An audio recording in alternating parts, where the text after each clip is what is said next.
Manusia pada dasarnya malas. Ketika kita membuat sistem yang berjalan otomatis, maka hal ini bisa sangat membantu, misalnya dalam hal dana pensiun.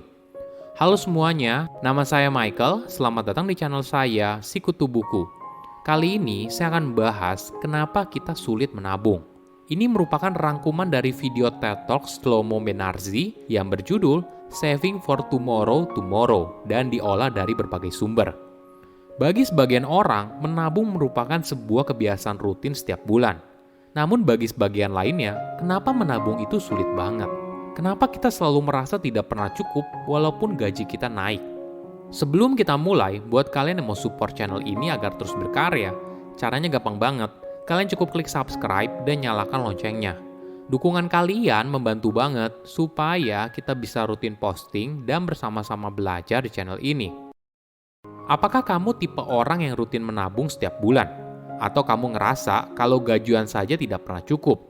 Ketika gaji kamu naik, tapi kok tabungan kamu tidak bertambah? Apakah kamu termasuk dalam tipe orang tersebut? Ini adalah kesalahan keuangan yang seringkali dilakukan seorang ketika mereka masih muda. Ada sebuah contoh yang menarik. Sekelompok orang di satu ruangan akan bertemu lagi di minggu depan. Di pertemuan tersebut, ada coffee break dan disediakan dua jenis cemilan, buah dan gorengan. Jika ditanya sekarang, mayoritas orang mungkin akan memilih cemilan buah karena dinilai lebih sehat. Namun pada kenyataannya saat bertemu minggu depan, ternyata mayoritas orang memilih gorengan. Kenapa hal ini terjadi? Perlu dipahami, kemampuan untuk mengontrol diri bukanlah masalah di masa depan. Namun kontrol diri kita diuji ketika ada gorengan di depan mata kita sekarang. Sama halnya dengan menabung. Kita tahu kalau kita seharusnya menabung secara rutin. Namun ketika menerima uang saat gajian, kita lalu mulai membeli barang yang sudah kita incar, beli tiket liburan, dan sebagainya. Kita juga seringkali diberitahu untuk menikmati hidup saat ini. Hidup cuma sekali loh, dan sebagainya. Tentu saja saran ini ada benarnya. Namun ketika kamu terlalu fokus pada saat ini, masa depanmu ternyata bisa terancam. Kecenderungan ini dikenal sebagai present bias. Kita cenderung memilih kesenangan yang lebih kecil sekarang daripada kesenangan yang lebih besar di masa depan. Ada sebuah eksperimen yang menarik.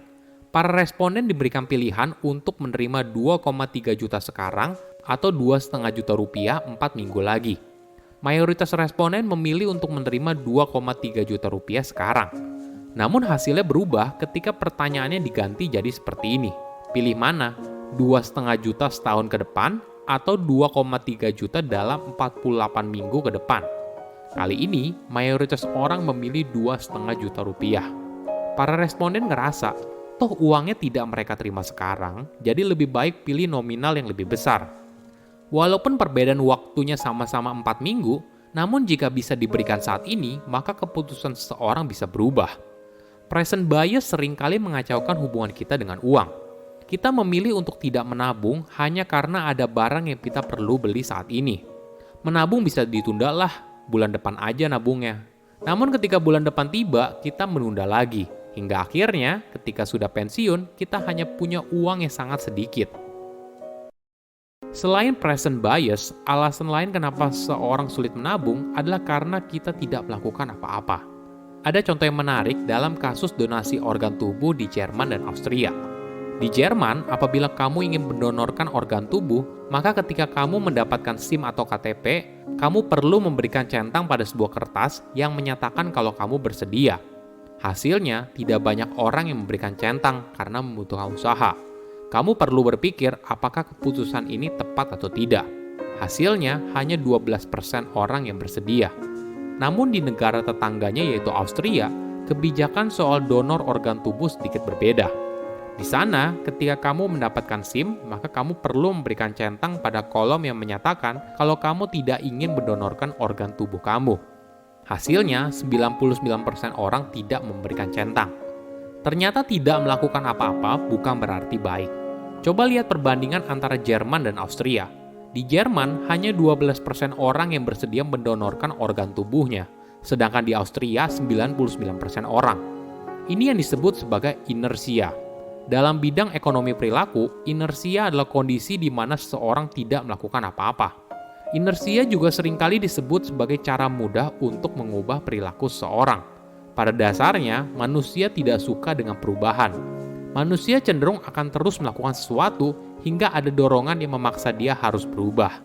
Hal ini disebabkan otak kita pada dasarnya pemalas. Mengubah perilaku atau kebiasaan membutuhkan banyak energi, sehingga otak kita memilih kalau bisa ya tidak berubah. Misalnya gini, ada 2 minimarket, yang satu letaknya ada di sebelah rumah kamu, yang satunya lagi letaknya ada di seberang jalan. Mana yang kamu pilih?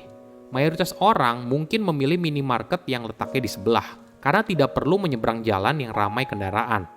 Inersia tidak hanya terjadi pada individu, tapi juga pada sebuah perusahaan.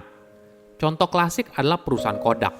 Pada tahun 1976, Kodak menguasai 85 hingga 90% pangsa pasar di film dan kamera.